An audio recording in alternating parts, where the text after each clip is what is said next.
He stood alone near the edge of the SEAL training compound, just an old black man in a flannel shirt, worn boots, and a cap so faded you couldn't read the stitching anymore. No one paid him any attention. No one thought he mattered, until one recruit noticed something under his sleeve, a marking so sacred most would never earn it. That's when everything changed. Michael Freeman had earned the right to be invisible, but now the world was about to discover why silence speaks louder than words, and why some legends never need to announce themselves. Welcome to the Black Side Stories. Before we continue, tell me in the comments from which city in the world are you watching this video today. And if you believe men like Michael deserve to be remembered, subscribe to our channel and help us share their stories. He arrived every Thursday without fail, parking his rusted Ford pickup in the same spot just beyond the perimeter fence, a vehicle that had seen more years than most of the recruits had been alive. The truck, a 72 F-150, carried its own stories in every dent and patch of rust. The license plate was from Virginia, though the registration sticker was so sun-bleached it was impossible to read the expiration date. Michael would step out with practiced precision, his movements betraying the slight limp in his right leg. The kind of injury that spoke of old wounds never properly healed, but never complained about either. His routine never varied. He'd lock the truck with a key attached to a faded leather keychain, adjust his cap with a single motion of his left hand, and walk exactly 37 steps to his position by the fence. The weather never deterred him. Through punishing summer heat, bone-chilling winter mornings, or the sideways rain that occasionally swept across the compound, Michael maintained his vigil, his only concession to the elements being an ancient military poncho during the worst downpours. He'd take his place at the fence line, arms crossed against his chest, one boot slightly turned inward, and he'd watch, not with curiosity, not with nostalgia, but with the calculating gaze of someone who had done everything these young men were attempting, and much more that they would never know. The instructors never approached him, never questioned his presence. They would nod occasionally from a distance, a gesture of acknowledgement so subtle most recruits never even noticed it happen. Senior Chief Peterson once explained to a junior instructor, "That distance?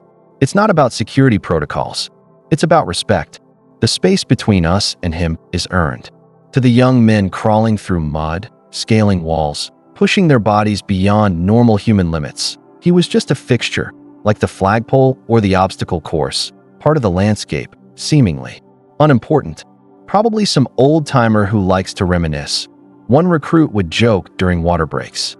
"Maybe he's lost," another would suggest, their laughter carrying across the training yard, never reaching the old man's expression.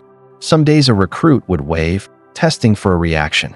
Michael never waved back. Lieutenant Davis, one of the newer instructors, once asked the Master Chief about him during staff briefing. "Why is he allowed to watch? Security concerns and all. We've got protocols about civilians observing training." The Master Chief's response was simple. Some men earn the right to stand wherever they want. No further explanation offered, none needed. When Davis pressed the issue, citing regulations, the Master Chief merely looked at him with such gravity that the lieutenant never brought it up again. For 3 months, recruit Jackson Torres had barely noticed the old man, too focused on surviving each brutal day, too exhausted to care about anything beyond his next meal and precious minutes of sleep.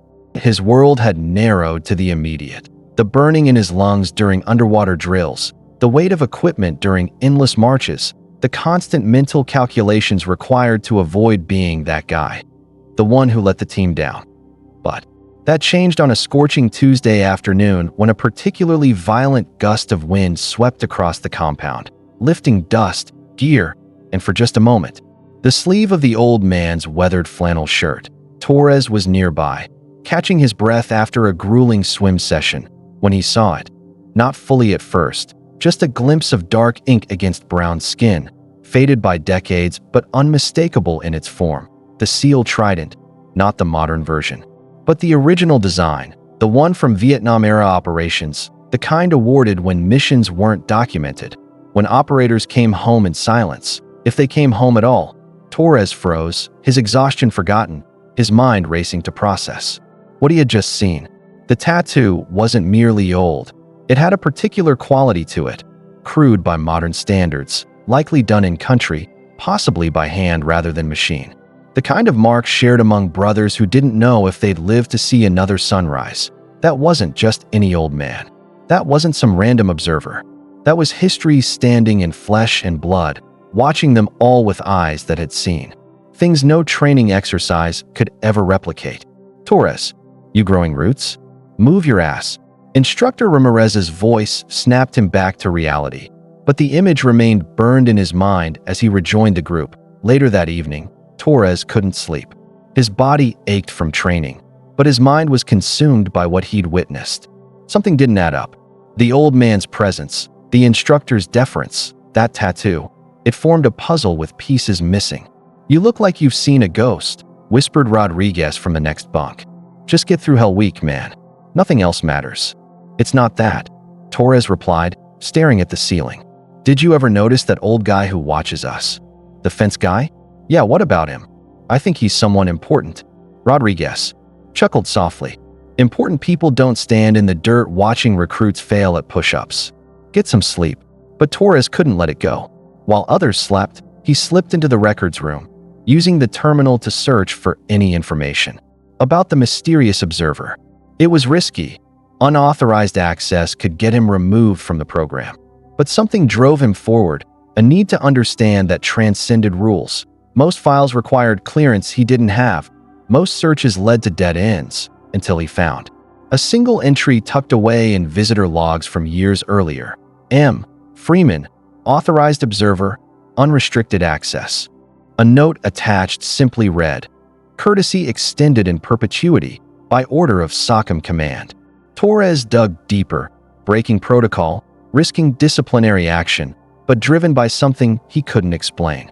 In archived mission reports, heavily redacted and nearly forgotten, he found a single reference.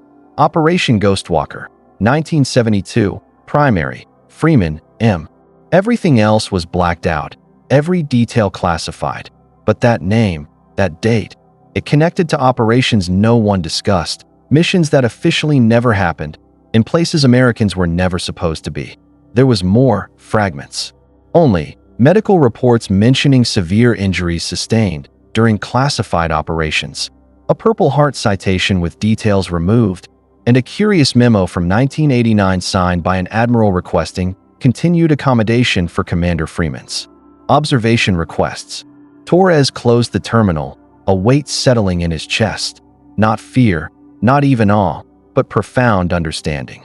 The old man wasn't there to judge them. He was there to witness, to ensure what he and others had sacrificed for continued and worthy. Hence, the next day, Torres looked at the training course differently, pushed himself harder, checked his equipment more thoroughly, and for the first time truly understood what it meant to earn something rather than just achieve it. "What got into you?" asked Miller during their morning run. "You're acting like selection is tomorrow." Torres just shook his head, just realizing what's at stake. The following Thursday, Michael arrived as usual. Same truck, same spot, same silent vigilance. But something had changed. Torres wasn't the only one who noticed the old man now. Word had spread quietly through the ranks, not through gossip, but through respectful whispers. "Watch yourself today. He's here." The instructors noticed the shift. How recruits straightened their posture when passing the fence line. How they executed drills with sharper precision. How they carried themselves with more purpose. "Something different about this class," Instructor Williams commented to the Master Chief as they observed afternoon drills. Master Chief nodded. They finally figured out who's watching. Around midday, something unprecedented occurred. Master Chief Daniels, a decorated veteran himself, approached the fence during a brief rotation break, stopped precisely 10 feet away, and stood at perfect attention. No words, no salute, just silent recognition. One by one, other instructors joined him, forming a line of quiet respect, a gesture that spoke volumes to those who understood its meaning. The recruits watched, confused at first, then slowly comprehending that something profound was happening, something beyond rank or protocol. They stood straighter, their fatigue momentarily forgotten. When Michael finally turned to leave, Master Chief broke the silence. "Sir, would you consider addressing the class next week?" Michael paused, one hand on his truck door, his voice low and weathered when he finally spoke. "Nothing needs saying. For words, more powerful than any speech because they came from a man who had let his actions speak for over 5 decades. As he drove away, Torres noticed something he'd missed before, a bumper sticker nearly worn away by time that read, "If you have to ask, you'll never know." That evening changed everything. Though nothing was officially acknowledged, nothing was put in writing. Training continued as scheduled, but with a different energy, a deeper purpose. "I looked him up," whispered Rodriguez during chow. "Nothing official, but my cousin works Pentagon Archives. Says Freeman's file is redacted beyond belief. Says he was part of something called MACVSOG before SEAL Team 6 even existed." Torres nodded. "Some stories aren't meant to be told." "But why watch us?" asked Miller. "If he did all that, why care about a bunch of trainees?" "Because someone has to remember what it costs," Torres replied. "Someone has to make sure it's worth it."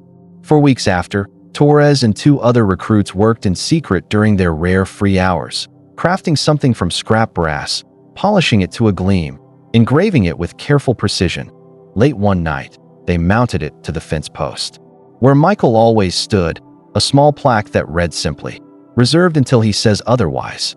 No name needed, no explanation given, just recognition of earned space. The next Thursday, Michael arrived, noticed the plaque immediately, his expression unchanging, but his fingers brushed against it briefly, the closest thing to acknowledgement anyone had ever seen. A week later, something changed in the routine.